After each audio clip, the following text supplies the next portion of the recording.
Добар ден.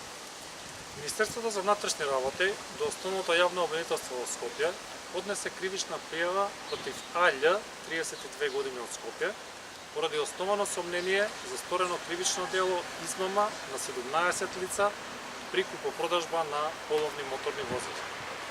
Аљ измамите ги вршал во периодот од мај до јули годинава, и тоа сите 17 на идентичен начин.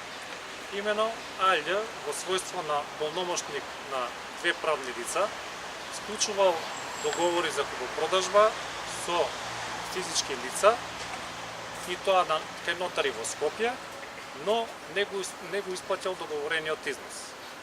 Напротив, уште истиот ден или во наредните денови возилата ги препродавал на други физички лица и на тој начин се стекнал со противправна имотна корист од околу 5 милиони денари.